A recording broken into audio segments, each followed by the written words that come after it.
Hello, everyone. Good morning, good afternoon, and good evening. Welcome to this first episode in the webinar series presented to you by the AI and Machine 5G Challenge webinar series. Thank you very much for joining today. My name is Thomas Bascoro from the International Telecommunications Union, ITU, and it is my honor to present and to host this webinar. The AI and Machine Challenge in 5G is organized by the ITU, which is a United Nations agency for ICTs. The mandate of the ITU is to allocate frequencies to services that use the radio spectrum, such as mobile telephone and GPS, to develop standards, as well as to assist developing countries in setting up their ICT infrastructure. The goal of the ITU AI and Machine Learning 5G Challenge is to bring together operators, vendors, manufacturers, and academia to innovate and solve network-related problems using AI and machine learning. Before I introduce today's speaker, I would like to go through a couple of housekeeping rules. On the bottom panel of your screen, you find the two icons, chat and Q&A. If you have a question that you'd like to ask our speakers, please use the Q&A. For everything else, any other communication, please use the chat window. Also note that your microphone is disabled. We will make the presentation as well as the recording available at the end of the webinar on the event page. We are going to share the link in the chat window.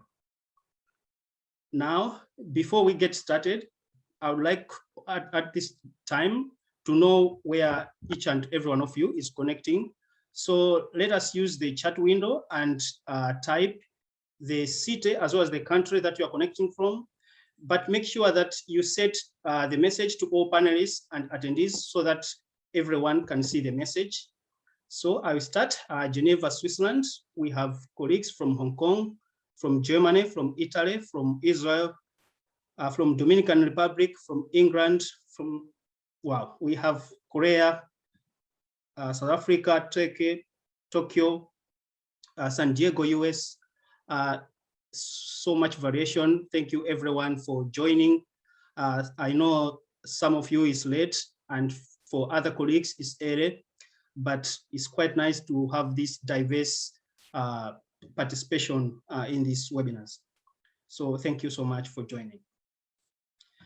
Now I would like to introduce today's speaker.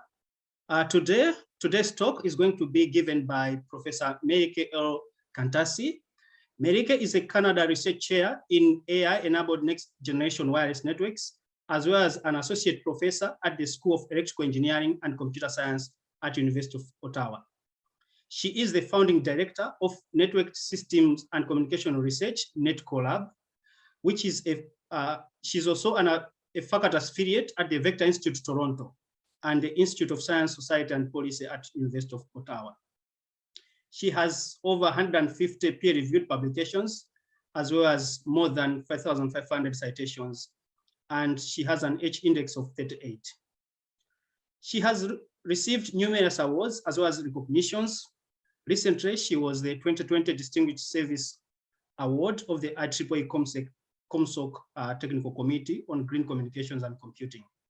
She was also named the N2 Women Stars in Computer Networking and Communications in 2019. She has delivered more than 50 keynotes, tutorials, and panels around the globe, as well as acted as the General Chair and Technical Program Chair for many international conferences and workshops. Her main research interests are in the areas of AI-enabled wireless networks, 5G and 6G wireless communications, smart grid, and IoT. She is also an IEEE ComSoc Distinguished Lecturer, IEEE Senior Member, as well as ACM Senior Member. In today's talk, she will provide an overview of the state of the art in machine learning algorithms and their applications to wireless networks, in addition to their challenges and the open issues in terms of their applicability to various functions of future wireless networks. So, welcome Merike and good morning. Thank you very much. Good morning to you, Thomas, and good morning to all the audience. Such a great audience from all around the world. I'm impressed. Yeah, it is the audience from all over the world. So I will leave the floor to you. Over to you. Thank you. Thank you very much. Let me just start by sharing my screen and presentation. I believe you are able to see it right now, right? Yes. And is it advancing? Yes. Okay, perfect. Thank you very much, Thomas, for this very nice introduction. And thank you to all organizers for inviting me. It's actually a great honor to be speaking to ITU and its audience, and especially giving a webinar for the 5G ML challenge. So as Thomas mentioned, well, first of all, I have a long name. I go with Mel, but the long version is Melike EROL-KANTARCI. That's a Turkish name. Sometimes it is very hard to pronounce, but I use Mel to simplify things. And I'm a Canada Research Chair in AI-enabled next generation wireless networks, Associate Professor and the Director of Network Systems and Communications Research Lab at University of Ottawa, and also a ComSoc Distinguished Lecturer. And today I will talk about towards autonomous 6G networks and the role of advanced machine learning techniques. I will take you to a journey starting from the machine learning part of things, a little bit contradictory to the title. It won't be networks, because whenever you go to someone's talk in networking, that they are a communications person, they start with you know, maybe the physical layer, Mac layer, technologies, advances, use cases, but we're gonna like do things a little bit upside down, because I know that the attention span of the audience is much better at the beginning of the talk. So let's get the math out of the way. Let's talk about machine learning techniques first a little bit, and then I'll show you how we use those in our research. So to get to the bottom of the problem of AI and machine learning, what we have been striving to do as humans for many years is to have intelligence in machines that are similar to humans. So the research around AI and machine learning is very rich, as many of you are aware of, and it has many different techniques, many different perspectives. And one of the perspectives that developed around maybe 50, 60 years ago is that the interactive part of learning. So in the beginning of AI research, most of the ideas were centered around expert systems. So the idea was, if you were to give a machine all the rules that humans or whatever they are doing, if they're playing a game, the rules of the game, then they would be successfully learning the system. But then people noticed that, researchers noticed that this omits an important part of learning, that's interactive. As a human being, as a baby, we don't know all the rules. We just try and we get some errors. And in psychology, those tests, those trials were done actually many years ago. And I don't want to limit to human intelligence. It's also animal intelligence, cat, dog, whatever animal that you can think of, their learning is actually similar. And that interactive learning is actually a branch of machine learning in the modern machine learning literature that has started some years ago. I take it from 1950s, and I put Richard Bellman as an important figure in the history of reinforcement learning that helps us learn our environments by interacting with the environment. So in 1950s, what Richard Bellman did or contributed to reinforcement learning was to model stochastic optimal control theory problems by Markov decision processes. So that is actually the basic mathematical formulation of reinforcement learning, which I will show in a few slides later. And around those years, that topic of reinforcement learning or interactive learning was very popular and impacted or influenced a lot of people. You can even see Claude Shannon, our good old Claude Shannon from information theory, around 1952, he had some experiments with mouse trying to come out of a maze by the help of relays. But of course, I mean, I didn't include Claude Shannon because he's a major figure in reinforcement learning, but it's interesting to see that there was some interest from that community. In 1960s, Marvin Minsky studied the credit assignment problem. So when we have interactive learning, one of the most important things is that how are you going to teach an automated agent that doesn't have any intelligence at the beginning like a human or an animal, that what they do is good or what they do is bad? It's through rewards. But then how to assign rewards to agents? So that problem was studied by Marvin Minsky heavily. And in 1970s, we see Harry Clough, who started arguing about this interactive learning that I mentioned before. So at that time or around that time, most of the research was about expert systems, but they were missing the adaptive part of learning. And these ideas inspired around 1980s Andrew Barto and Richard Sutton, who are the famous authors of, or the authors of the famous book, Reinforcement Learning. But we had to wait still a couple of more years for reinforcement learning to be useful for model-free learning. And this came after around 1989 when Chris Watkins came up with the temporal difference equations and allowed us or gave us a way to tackle with environments that we cannot model. This is very important for wireless indeed. And 1990s, it was the blooming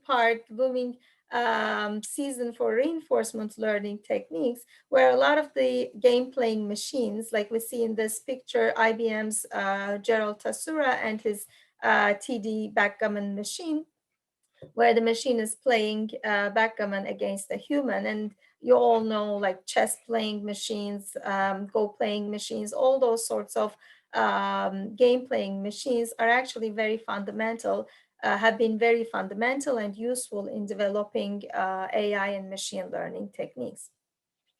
And although AI and machine learning is a very hot topic in wireless communications these days, actually, it's not new. I mean, I don't want to say like there was a big research, like a lot of researchers like today was interested, but even the beginning of 2000s, there were some papers, there are some research papers that are looking into applying reinforcement learning to networks.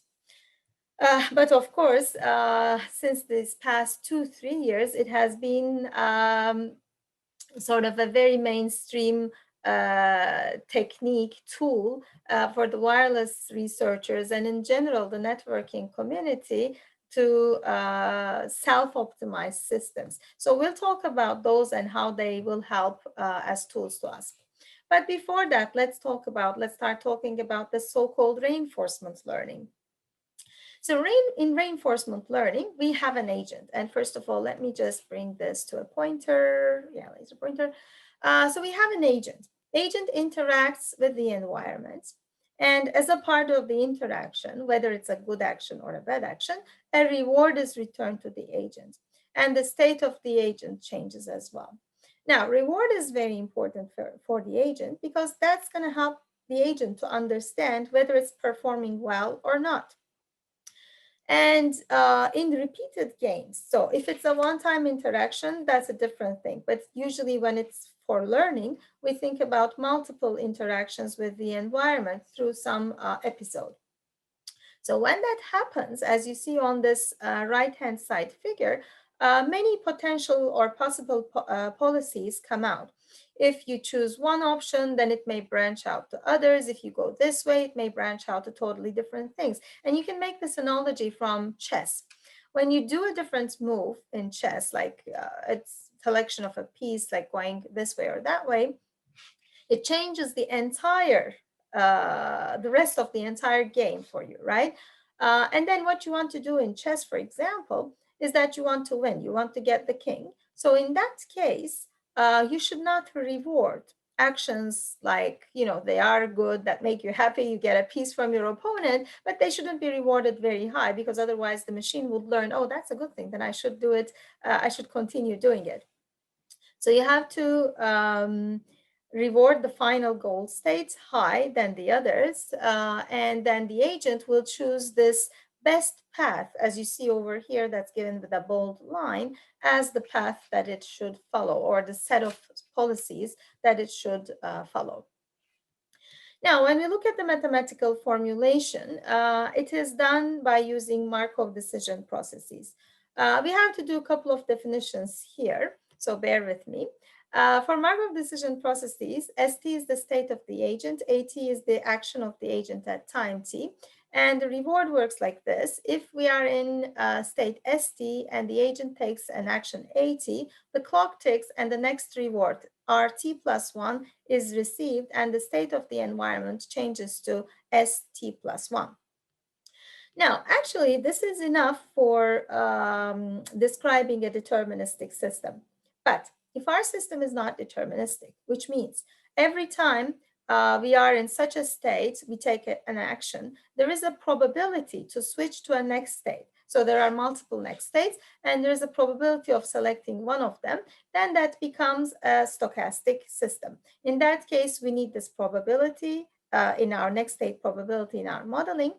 And the next thing is, maybe each time, given that you are in state ST and you're taking action AT, each time you may receive a different reward. So your reward becomes stochastic. So we are sometimes faced with such problems, and we need to model them. So that has to be accounted in the models as well. Then the other things are, we assume that this sort of interactions takes place in certain episodes. So it's from the initial state to the goal state. There are certain stages that are happening. And then finally, policy defines the agent behavior, and it's a mapping from the states to actions. So let's formulate them a little bit. And I promise you there won't be too much formulations, but just a couple of them to explain how we can train an agent to perform or behave properly. So as we said, policy is a mapping from states to actions. And the important thing here about the policy is that it has a value. So it's like a numeric value so that we can compare with the other policies and say this policy is better than the other, this policy is not as good. When we're working with an infinite horizon problems, we have to look at the expectation of the rewards, but the rewards are added by using a gamma factor or a discount factor. Gamma is a number that's between 0 and 1. So for that reason, as the exponent grows, it helps the reward to be taken into account with much less amounts.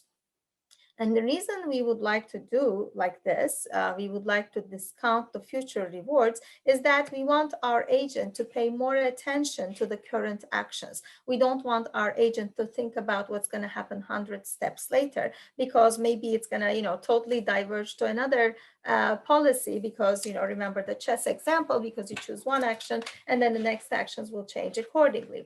So you don't want to give too much weight to the further away actions and their rewards.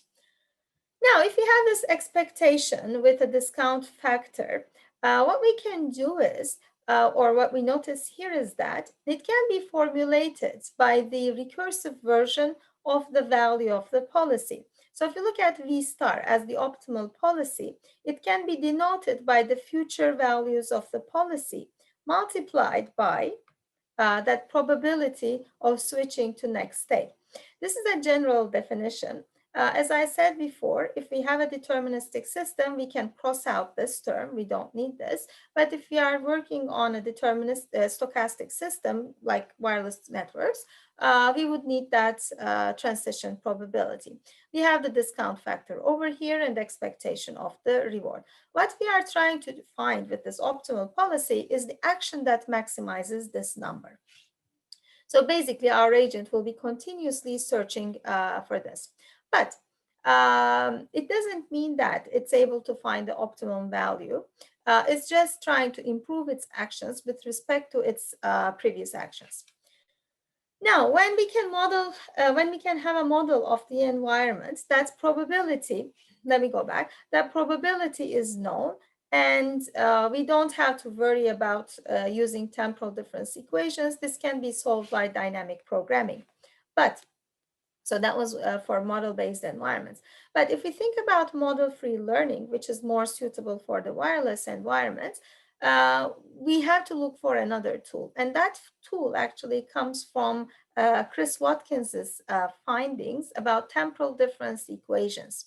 So, and this is the basic Q-learning actually. It's very famous. When you look at many of the papers, you'll find that this way or that way they use Q-learning. And the reason is that it is very convenient to model or to consider model-free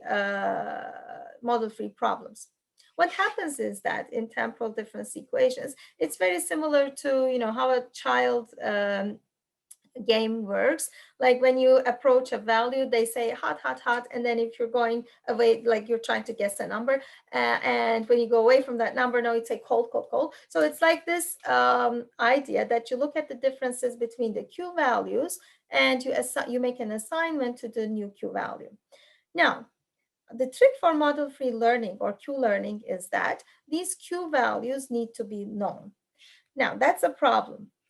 And the next problem is that when you go in one direction, when you're exploring in temporal difference type of problems, or when you're trying to solve your model-free problem with using temporal difference, what happens is that you may get stuck at a point.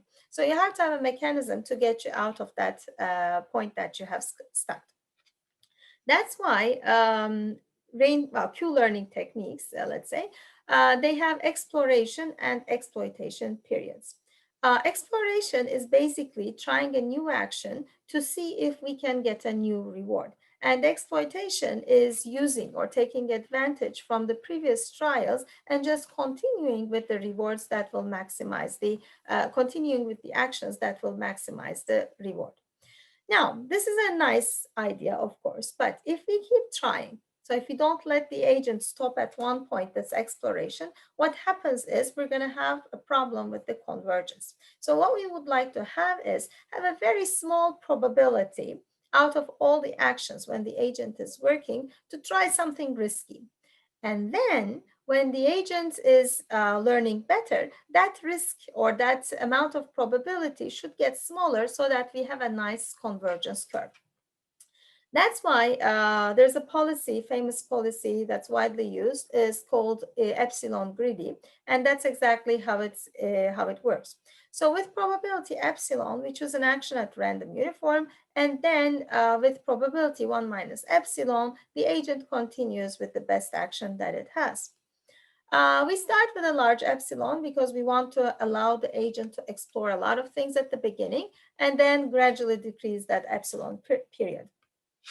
There's actually a famous story about this exploration and exploitation, where the designers of AlphaGo game machine, in one of the games that the machine was playing with a human opponent, the machine made an action. It took an action that didn't make sense to the human programmers, and they said, "Oh, there must be a mistake. The machine is doing something wrong." But eventually they understood that the machine was doing exploration. So it was exploring a very risky action. And in the end, it turned out that the machine just won the game because it was able to look for rewards at a different region. So in many of the times, this exploration period helps reinforcement learning techniques, Q-learning techniques, to find better rewards at the expense of converging at a longer time. Now, the next thing comes back to what I said about that Q values, that you have to store the Q values. So that brings us to a problem of having to store Q values in a tabular format. So we need to store the states and actions so that we can go back and compare how well we are doing. Now, if we have a small sized problem, or if we can model our problem with a few states and a few actions, that turns out to be okay. We can still solve our problem. And in our research, we were able to simplify the states and actions to very few numbers so that at some of the instances, we were able to use Q-learning. But if you try to solve a complex problem with a lot of actions and a number of states, then using tabular methods becomes very cumbersome because you need a lot of memory, you need a lot of processing power. And another problem is when the state space is continuous, then that becomes that becomes actually impossible to use tabular Q-learning techniques. Now, what do we do? So first of all, what did we need? We need those Q values. You can look at these Q values that any data that you have. Like imagine you have some data scattered around in a 2D plot. What would you do with that data? How would you represent the data? The simplest thing is what? Regression, right? You draw a line to represent what the data looks like. Of course, if your data is scattered too much, then a line would not really give you a good representation because it has just 2 parameters and your data is much varied. Now, you can refine your line, right? You can make it a curve. You can define the parameters of a curve and fit a sweet curve to your data points. Similar idea. What you can do is you can put a function approximator right in front of the reinforcement learning to give you the values, estimated values of that Q table. Now, it could be a simple filter or it could be a neural network.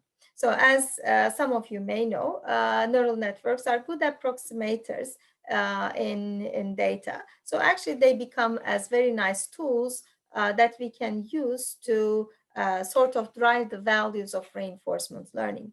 And that method exactly is called deep reinforcement learning. So that's why in the next part of my talk, I'm going to talk about deep learning a little bit, very little, and then we'll go into deep reinforcement learning. So let's go back, take a step back and start with the history again. So because neural networks and their development is a bit different, is a bit branch of machine learning. So it's a separate track than reinforcement learning. So, but the years are similar. Around 50s and 60s, Frank Rosenblatt came up with the idea of a simple circuit that he called perceptrons. So a perceptron basically has some inputs. Those inputs has some weights, as we show over here with W. And then there is a decision circuit over here, which allows us to say the outputs value, for example, over here, the weighted sum of the inputs, if they are below a threshold, this is the decision part, the output is 0. If the weighted sum of the values, the inputs, are above a certain threshold, the output is 1. Now, this is a single perceptron. And we can just model a very simple decision circuit. Now imagine we put a number of perceptrons or neurons, as we call them, and we change this simple activation function to more sophisticated ones like sigmoids. And we put our neurons back to back, allowing the output of one neuron to become an input for the other one. And in some cases, allow loops between those neurons. So that's how we get neural networks. Now, the problem of learning is with learning about the weights. So how much of each input we want to give its weight to the output, how much impact of that input we want to see basically. Ideally, according to universal approximation theorem, we can model any function by a single layer of neurons, like putting all the neurons in one layer, we could do it. But we would need a lot of number of neurons, and that's where the beauty of deep learning comes. With deep learning, we can create compact structures of neural networks concatenated in multiple layers. So each of these sort of rows or columns of neurons are called layers. And when we have more than 2 layers, so input and output layer, if we have one more layer in between, that's the hidden layer, we call this a deep neural network. So with these kind of structures, more compact structures, we are able to represent most of the data. And so it helps us to represent the Q values that we are looking for. But before we get into that Q values, we have to look for a little bit of advanced deep neural network architectures that will serve our purpose better. Now, the development of neural networks, actually, they rely mostly on two fundamental disciplines: computer vision and NLP, natural language processing. And actually, around 50s, 60s, there was a big funding investment in those areas.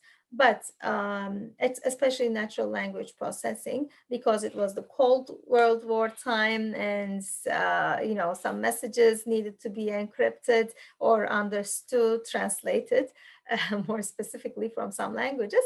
And for that reason, there was big investment from some countries towards that. But then the advances was not so well at the time. And for that reason, funding was cut.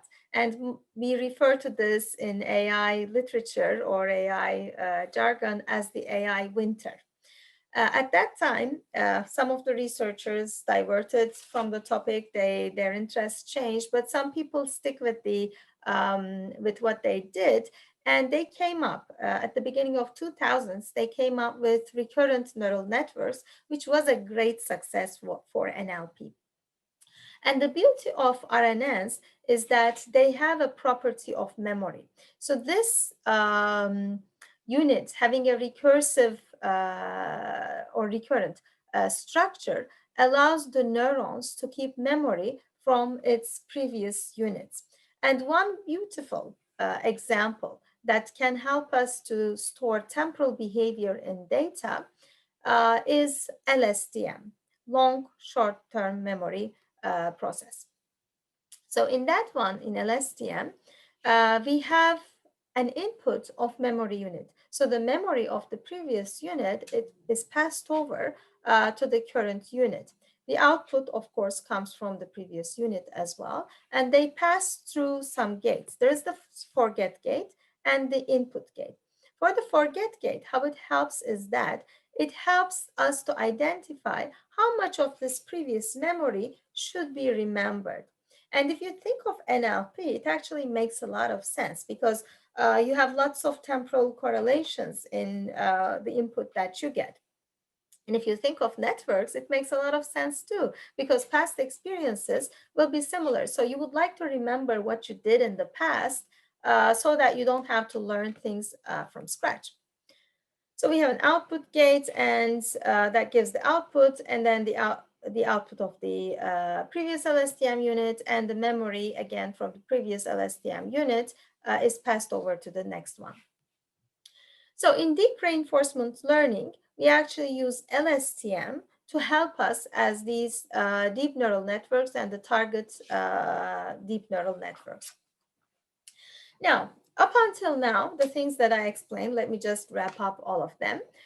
We have reinforcement learning to help us with interact with the environment, but and we have a model-free environment in wireless, so we are going to use temporal difference equations, fine, but we need the Q table for that. Storing the Q table is difficult, so we are trying to find a function approximator, and that's why we talked about deep learning techniques. Now, all of these fine, but we had to wait until 2015, where a breakthrough came in the Nature publication from Google DeepMind researchers, that they described a new way of doing deep reinforcement learning, which overcame the stability problem. Because if you just put a function approximator as a deep neural network, then we have stability issues. So the architecture that they described is actually shown in this picture, and it has some special properties. So we have a deep neural network that interacts with the target deep neural network, so keeps copying the trained values, so that we have a copy of what we have trained the system with. And then we have an experience replay memory, where we can withdraw mini batches of samples to train our reinforcement learning agent. So with this, the agent interacts with the environment just as a regular reinforcement learning agent. And over here, you see that's a GNB. So that's how actually we model in most of our research the base station as an agent, where it runs the deep reinforcement learning, and the wireless is the environment where we get the channel feedback like CQI.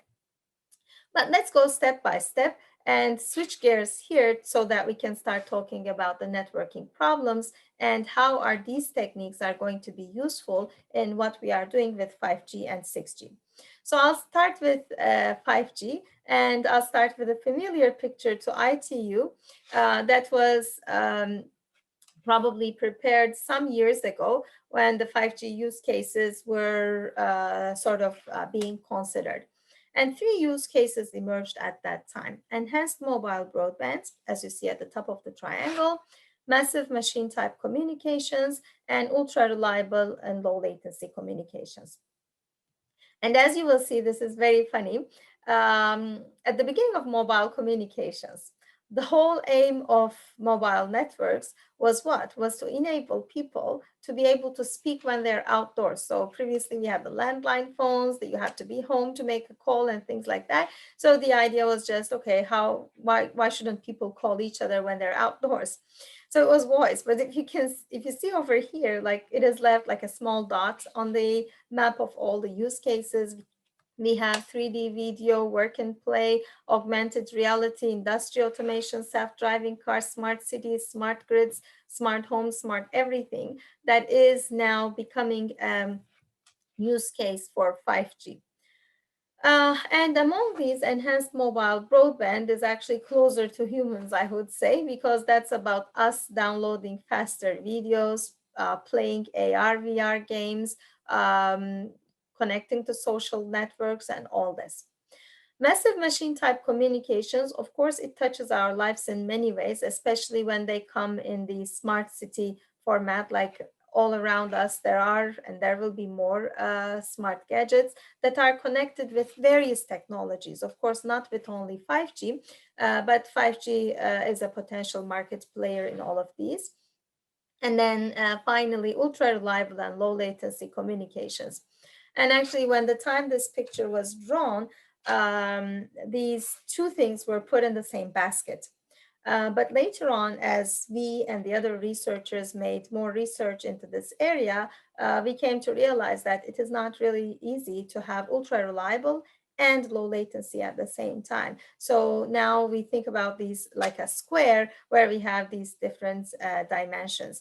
And when we say low latency, 5G started with the promise or thinking of 1 millisecond latency, which is still very hard to achieve. And that's why we started talking about 6G networks, because some of the things still need more technological advances.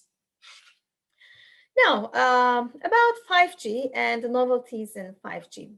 Before we start talking about 6G, it's always useful to look at what we have in hand. And a historical view of mobile networks. Every 10 years, almost every 10 years, we have a new standard coming up. And the studies or the research about that new generation of wireless networks, again, starts 10, 15 years before that. Many technologies develop around that time. And then when we hit the 10-year mark, usually a new generation, they are named under a new generation because there's a big updates maybe in the network infrastructure, either in the radio access network side or the core side of the networks.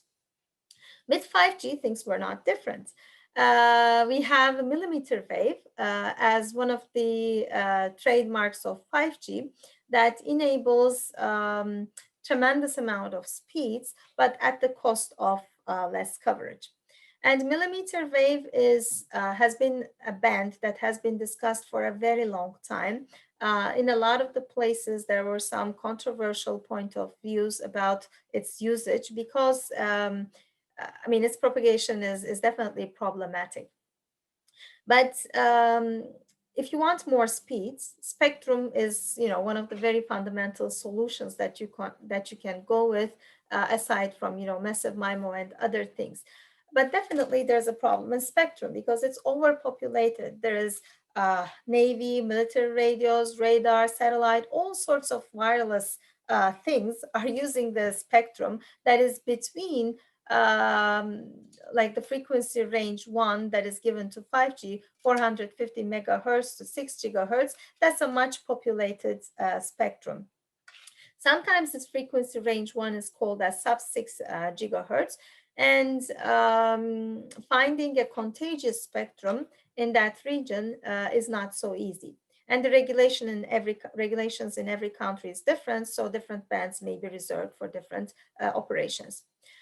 Now, when we talk about millimeter wave, it's usually 24 to 40 gigahertz that are the used bands in 5G. Of course, if you look at the definition of millimeter wave, like the wavelengths having the millimeter length of a millimeter, then actually it can go much higher values. And there's sometimes a confusion about terahertz that's very popular in 6G, where sometimes people call actually the millimeter wave bands as terahertz bands. But anyhow, the usable bands that are considered in many countries are between 24 to 40 gigahertz. There are deployments of millimeter wave, but if you want to cover an area with millimeter wave base stations, you would need a lot of them. And most of the time, we have a non-standalone mode in 5G for LTE to step in if there's a need. Other than this frequency range definitions or the additions to 5G new radio, we have scalable slot durations that are in compliance with scalable numerology. So we have the mini slots that are of length 2 OFDM symbols and jumbo slots that are 14 OFDM symbols.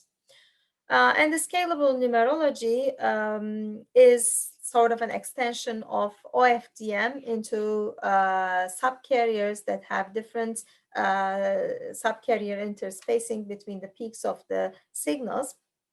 In LTE, it was only just a single subcarrier spacing, 15 kilohertz, but in 5G new radio, this subcarrier spacing can be 30, 60, 120 kilohertz. And as you might imagine, the higher subcarrier spacing can be very useful or can make more sense when we have millimeter wave, especially in indoor environments, because that can give you huge bandwidth, that can give you great speed in communications. So all of these things were sort of the things that made the fire up in 5G. And of course, there are technologies that are pending, that are being discussed, and that's going to be the sort of, firing power behind 6G. And AI-based network optimization is one of them, or as some people call network automation. But before I come to that point, I just want to mention a couple of things. So terahertz communications, a lot of people are doing research in this area. We still don't know whether it's good for communications or just navigation and sensing would be possible, but there is heavy research going on in this area. NOMA, many of you might be familiar with this technique. We use it in some of our research as well. It is non-orthogonal multiple access technique. So in contrast to OFDM, you can schedule multiple users on the same resources by just using different power levels. But you need good techniques at the receiver for them to understand that that their information in that subcarrier. And then we have access to unlicensed spectrum problem or the opportunity. So unlicensed spectrum is the ISM, is the so-called ISM bands, industrial, scientific, medical bands that are already given to actually Wi-Fi, Zigbee, and any application that wants to use them. So it's not straightforward for any 5G or 6G operator to step into those spectrums and say they're using it. They have to be fair with the other users of, say, Wi-Fi, Zigbee, or other technologies. So how to access this unlicensed spectrum is an important area, and also outside these ISM bands too, how to use the spectrum in the best efficient way is a very active research area. Aerial networks using drones for communications as non-terrestrial base stations, or even integrating satellite are very hot topics in 5G and 6G. Visible light communications is another type of communications that is outside the RF range. So it's in the visible spectrum of the electromagnetic spectrum. And imagine, like, it would be great if you would step in your office, you wouldn't have any, you know, RF problems with interference or anything. You just turn on the lights and your lights are able to provide the data, like to connect you to internet. However, although there are prototypes and working systems, it is a challenging area. And then intelligent metasurfaces, there are many names for actually intelligent metasurfaces these days. So, you know, they are actually heavily researched these days as well. And finally, AI-based network optimization, which will be covered in the next part of my talk, is something flourishing very fast. And this has roots in the 3GPP SON definitions as well. SON was trying to come up with a self-organized network, but the level of automation at LTE was not as high as 5G. In 5G and 6G, we are going to need automation much more than before. So we're going to have small and directional cells due to millimeter wave. We're going to have massive number of devices. We're going to have massive number of antenna arrays. We're going to have mobile edge computing infrastructure. We're going to have virtualized RANs. Actually, we are having virtualized RANs and sometimes open RANs. We are having network slicing. So all of these things bring in complexities that are very hard to solve with human intervention or adaptive algorithms that are simply threshold based or optimization techniques. So AI comes as a great tool to help, but I have to say, they are not ready for prime time. So they need a lot of research too. So don't get this, you know, picture. I don't want to paint a pink picture of AI and machine learning and their usefulness for wireless networks. I think they are still in their infancy. They need research, but they are promising. So in our actually 2019 article that was published in IEEE Vehicular Technology magazine, we outlined these challenges and opportunities. How can AI and machine learning techniques help with 5G and 6G in many ways? Also, you know, talking about what is missing in research. Now, I will switch gears a little bit and get into the parts where I show you how we use Q-learning, deep reinforcement learning, and all the techniques that I talked before in our research. And I will start with talking about a paper that we published in Globecom in December 2019, where we looked into resource block allocation problem in 5G. So basically, resource block allocation problem is assigning time and frequency resources to the user of base stations, in which a decision has to be made every TTI. So you have to make it every TTI to tell the users what resources they are given to. And the problem in 5G is that we have some competing use cases. We have the eMBB users that are striving to get a lot of throughput of the system. So they want to get the best subcarriers. Like if you look at the vertical axis, we have the subcarriers. They want to get the best one out of them. So the best CQI feedback values, CQI feedback channels. And they want to get them for a longer time. But for uRLLC users, they want to be scheduled immediately to the best available resources. So there's like a competition between them. So we said, okay, we are going to model this problem by using reinforcement learning, and we came up with a technique that's called low latency, high throughput technique that's using Q-learning. And because we didn't want to have the problem about state space explosion, we determined our states and the actions will be very limited. So we simplified the state into a desired state and an undesired state. In the desired state, we modeled the system as average SINR being above a certain threshold, and the opposite is the SINR is basically not good. And the reward given to the agent is related with the latency. And also, of course, it's SINR values that, as well.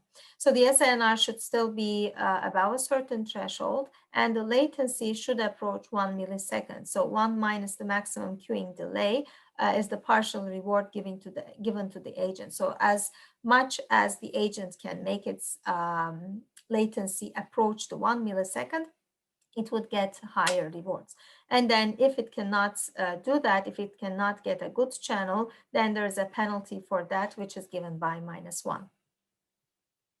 So by doing this, we were able to actually show that, especially under higher load. So this is the low load regime. This is the high load regime. Under high load regime, the proposed algorithm, LLHRQ for short, is performing better than a state-of-the-art algorithm that was proposed in, I think, in the same year with ours, that was called priority-based proportional fairness. So we showed that we were able to reduce the latency, although one millisecond was not possible.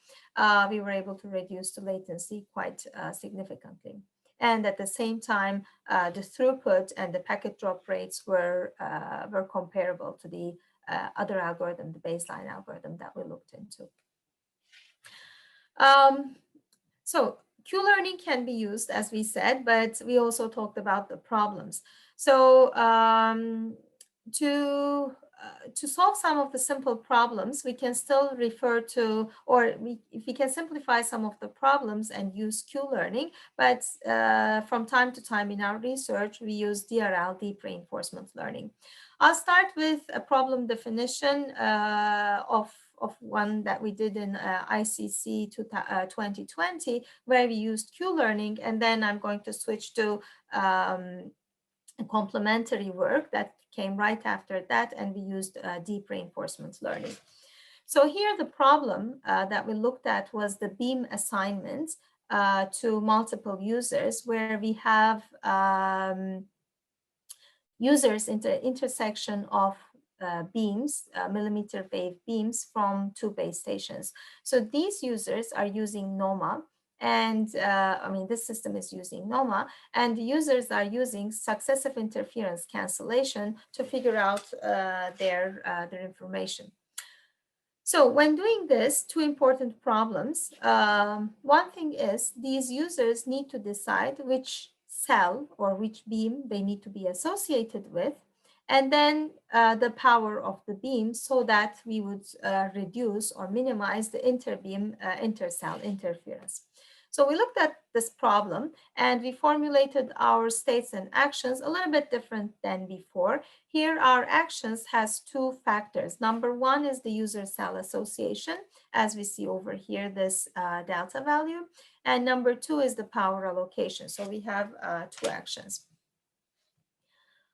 And P is over here. And the state definitions, we still wanted to keep them simple because we were using Q-learning algorithm, basically. It is just like the previous one. If the SINR is above a certain threshold, we are in the desired state. If it's not, then we are not in the desired state. That's like an unwanted state. And the reward similarly gives penalties for SINR values that are lower than the threshold, and it gives a reward of 1. Not a partial reward like the previous one, it's just a value of 1, given to the cases when the agent can achieve SINR, can grab basically subcarriers that have SINR above a certain threshold. Now, I'm going to start first talking about the performance of the system and then the convergence problem, because this is something that I want to emphasize in the rest of my talk too. Now, let me bring this up as well. So we're going to look at the right-hand side figure first. We show that the proposed Q-learning based technique was able to achieve good performance, like 30% improvement, 13% improvement, sorry, for low load regime, and higher 33% improvement for higher load regime, again, when compared to a technique that was proposed in the literature, a uniform power allocation technique. And the other results like latency and drop rates were also successful. But one thing we observed, and this is something we always have to look in when we're applying reinforcement learning, is the convergence time. We observed that convergence happens after a certain number of TTIs, which are actually not so low. It's 2,500 TTIs. And at the beginning, as you can see, there's a lot of exploration going on. Now, most of the times, what we can assume is that this learning happens offline.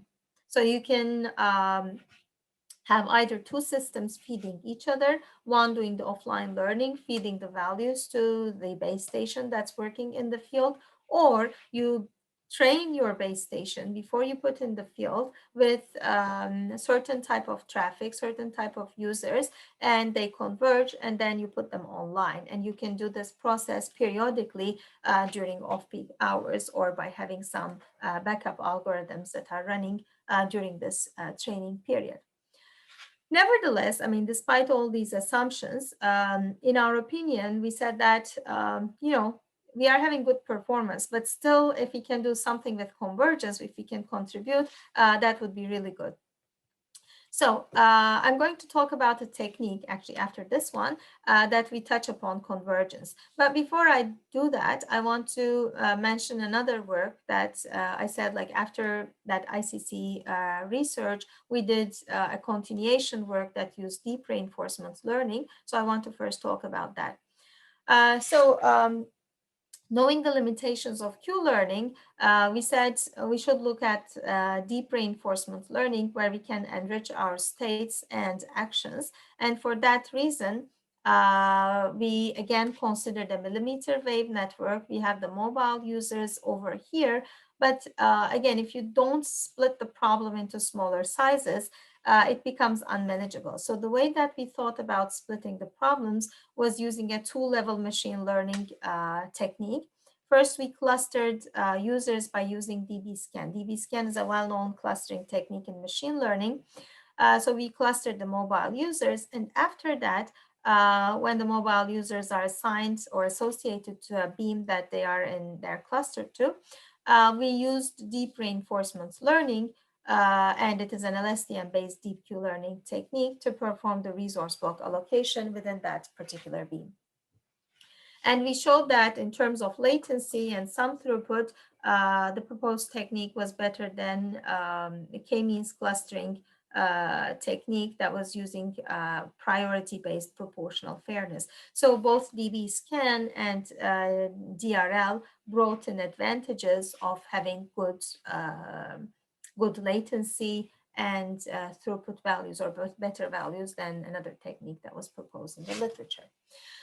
So having said this, again, this convergence problem, I'll take you back to this convergence problem, is an issue. I mean, in all of these techniques, we have to be considerate about the convergence. So for that reason, we looked into a technique where we can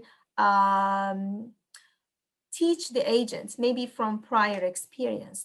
And over there, we came up with transfer reinforcement learning. This is actually a very recent work of ours that is taking quite the attention from the research community, where we train the expert agents with only user cell association, and the learners would transfer this user cell association information from an omnidirectional environment and apply it to their directional cells, beams, for doing user cell association.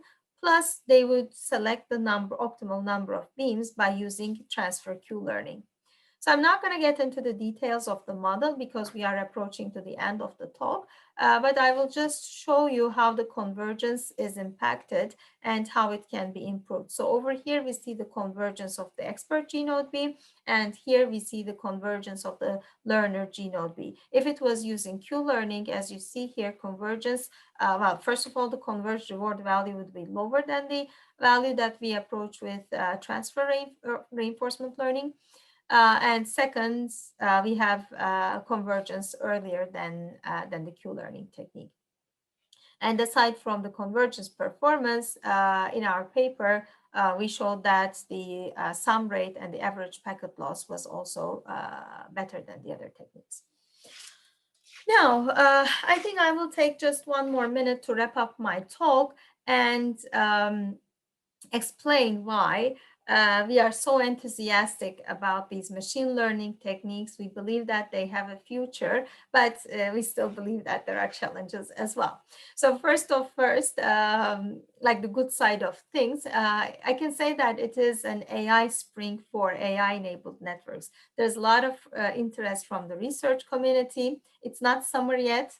we have challenges to solve, but now, a lot of the people in the industry and the academia are realizing that model-driven provisioning, we are reaching the limits of model-driven provisioning. And since we have so many data available from the field, data-driven decision-making makes more sense.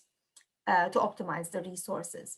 And other things that are helping us with AI-enabled networks is shifting to software-centric designs, distributed computation at the edge. All of these are creating complexities that needs to be addressed. And disaggregation at the front hall with ORAN at the radio access networks, they need AI techniques. Aside from that, there is a branch of learning that I did not talk much, but it is a very hot research area, federated learning. So using agents as small learning agents and sharing their models with a central learner. So basically distributing the learning job to the agents is another technique that AI and wireless come together and help solve the challenges and complexities. Now, if we focus on the problems, we have the so-called convergence I mentioned in several times, scalability of problems, lack of standardized training sets. As we all know, the literature of computer vision, NLP, and machine learning developed a lot after the standardized training sets, like standardized pictures, standardized NLP texts were available. So we still are missing those in our literature. Designing systems with distributed agents and also learning rare events are quite challenging problems.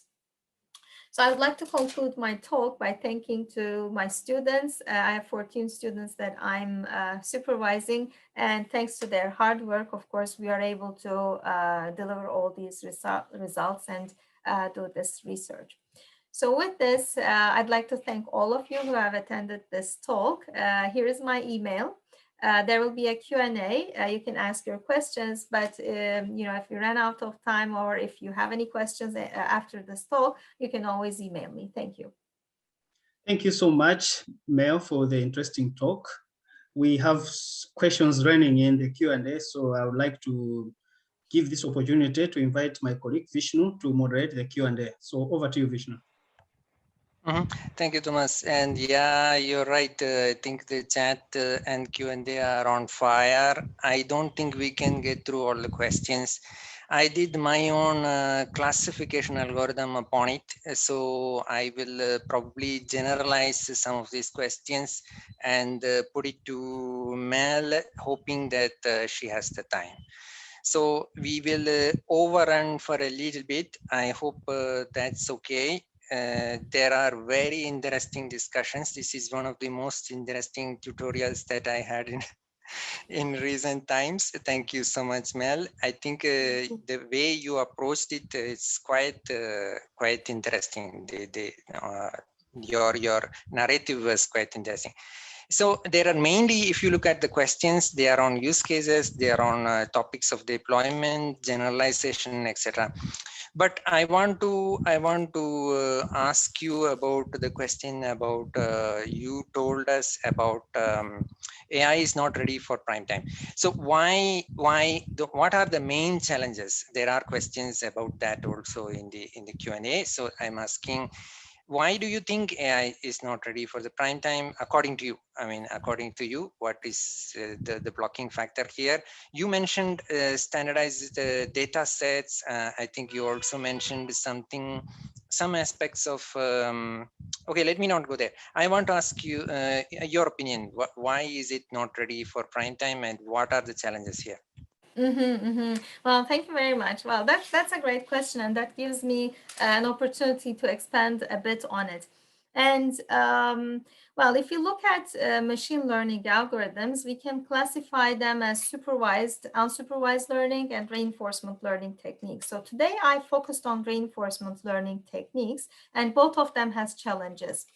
So for supervised and unsupervised learning techniques, that can help us to cluster users according to their data, to give personalized services in wireless networks. We are not there yet because we don't have open data sets. That's a big problem for this research. So usually operators or the equipment vendors have data sets, but even their data analytics teams are struggling with the problems because the research community basically cannot come together and provide joint solutions. So that's why we need those standardized data sets and open data sets to bring more innovation to the system, to see how more tailored machine learning algorithms can be developed towards those.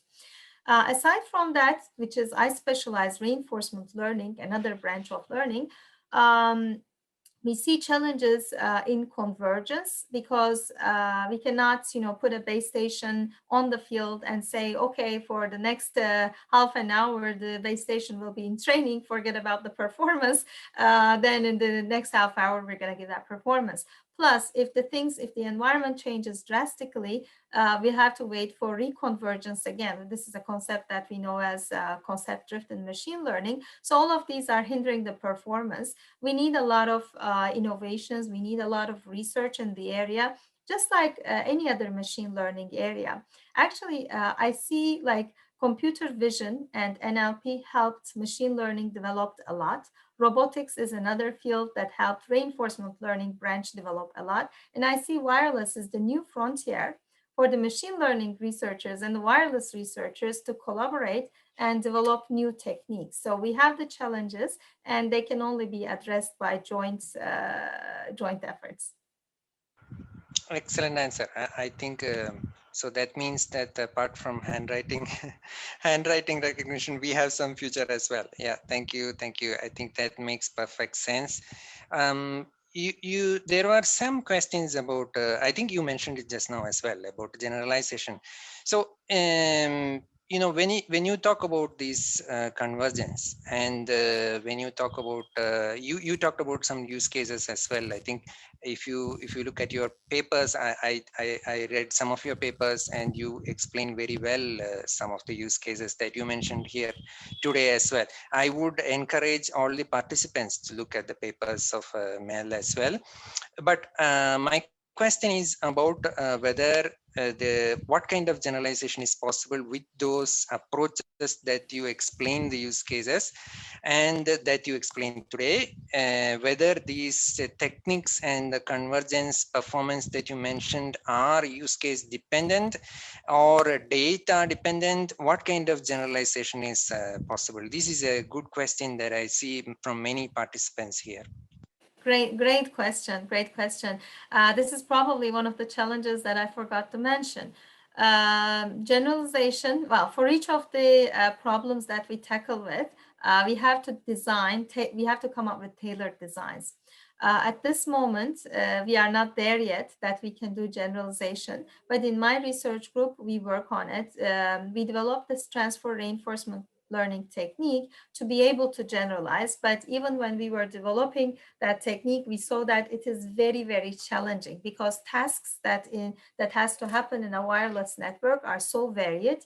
Generalizing one notion to the other, even going from the scalability perspective, how you do things for a less number of nodes and how you do it for a larger number of nodes can be significantly different. So generalization is definitely an open research topic. Excellent, excellent. Thank you so much. I think there is one very interesting point that you mentioned about this risky action. When you were talking about AlphaGo, you were talking about this risky action, which eventually proved right. I want to ask a risky question, which is what would you think is a risky move in wireless? I mean, if you were to have an algorithm explore, if you were to have an algorithm exploit, what would surprise you, which may turn out to be, I mean, which may turn out, which one would think crazy at the moment, but which may turn out to be, game shifter at the end, as you correctly pointed out. So what is in the context of wireless, with your experience, could you tell us what you would think as crazy and what you would think as risky, which may turn the game? Another very good question. Well, in terms of risks, let's start with the risks. So let's imagine we are using such an algorithm for in the context of network slicing, and one of our slices is about self-driving cars. This is a very serious area because it involves human life. It's a life and death matter if if a mistake happens. Of course, I mean, today's technologies, driving technologies, do not rely 100% on communications. Cars have LiDARs, radars to help with their navigation, but some of the messages will be carried over the network. And imagine, a car is faced by either, there's a pedestrian or a tree. If they, just turn the steering wheel, they may hit a wheel. That's a very critical decision. And if the network is helping with such decisions, actually, this is one risk, that you cannot really afford. So you have to come up with techniques that you constrain the risk, that you constrain the latency. Like you can't really say, oh, okay, there's this eMBB user who's downloading video, maybe in the same car, watching a video online. You cannot risk putting their packets in front of the packet that tells the driver or the car to put on the brakes. So that would be some condition that you would really like to avoid. Now, in times where it can turn out to be an opportunity, is when, of course, when you don't have this life and death kind of critical things, but you have maybe multiple types of users, just like we have in our research papers, uRLLC and eMBB packets. Sometimes, if, for example, both of them are, or eMBB is doing entertainment and uRLLC is critical, but not as so critical. So if you let the eMBB finish its transmission before by assigning the best SANR resources and not allowing uRLLC to be scheduled, you may get a better performance. But again, that's very, very application dependent. You don't want to risk the other, uRLLC packet because it might be coming from an important slice. So those like are the potential sort of use cases that can emerge. Very interesting, very interesting. I want to ask one or two last questions before we let you go. One is about where all this is going. I know that your slide says net core at the top. I know about the work that I mean from your previous talks. We know about your work in the lab. So where is this going? I mean, you mentioned a couple of hints. You told about deep reinforcement learning. You told about your work in the area of transfer learning. You told about your work in the area of federated learning. Just skim the surface. I think there are published works. I know you yourself had given talks earlier, but could you summarize what are the good research areas that you are focusing on this year, let's say, and next year, let's say? There are even questions asking for job opportunities in your lab. so I want to even further raise the bar and ask you what are the good areas that you are working on this year and next year? An excellent question, and actually thank you for the interest. Maybe one thing I forgot to mention, I'm always looking for postdocs and PhD students. It's a very expanding team, and it is thanks to all these funding opportunities. We work with a lot of the industry partners, like the major vendors worldwide, and actually we get our challenges or the problems when we discuss with them too. And the major challenges or the reason why they come to us, to our lab and want to work with us is they're looking for new solutions. I mean, previously optimization-based techniques, threshold-based techniques, they're not able to cope with all the complexities. So modeling in the future is one of the fundamental things. And that generalization problem that was raised in the questions is very related with this one. I mean, there will be, again, limited amount of modeling and learning if we leave all the job to humans. We need systems that can model itself, that can self-tune, So, so that even the parameters or design new reinforcement learning algorithms, design new reward functions by their own, so that we can take the human from the loop as much as we can. Because whenever we have like a human designing those reinforcement learning algorithms, we have to have someone, you know, sit with the domain knowledge, making the designs, making the modeling. As much as we can automate this process, I think that means that we are getting closer to automation in networks. I know this is very challenging. It's not something easy to do. Maybe like we cannot automate everything. We will still need that domain knowledge in many of the fields. But at least if we can approach to the advances that machine learning has come up with in computer vision, in NLP, in robotics, I think we will be in good shape. That's probably what wireless people should focus on, at least in my opinion, to bring techniques closer to the level of the other research areas. And in my opinion, wireless will be the best playground for ML techniques to flourish as well. Excellent answer. In fact, I think you covered my last question already. Actually, we have this focus group on autonomous networks, you already know. And we also had an excellent talk from Iacoboidis. You may be knowing our colleague Iacoboidis. He gave an excellent talk exactly on the lines that you mentioned just now. There is automated modeling. I think that's an excellent, very interesting, exciting field, though a lot of distance needs to be covered there. So thank you so much. There are several questions, apologies, which those who specific questions that I could not get through. We are 15 minutes over. We have to thank Mel for staying back and patiently answering these questions. We would like to follow up. We will talk offline about how we can follow up with these questions. Thank you. And over to you, Thomas. Thank you so much, Vishnu, for handling the Q&A session. And I would like to thank you, Mel, for the time and for the presentation. I know we have so many questions and so many reactions. I guess maybe you get some emails, or if some people email us, we can relay the messages between. So that would be wonderful. Yeah, I would ask everyone to send their questions by email. I see also there are excellent questions, so I would really like to answer them. Much.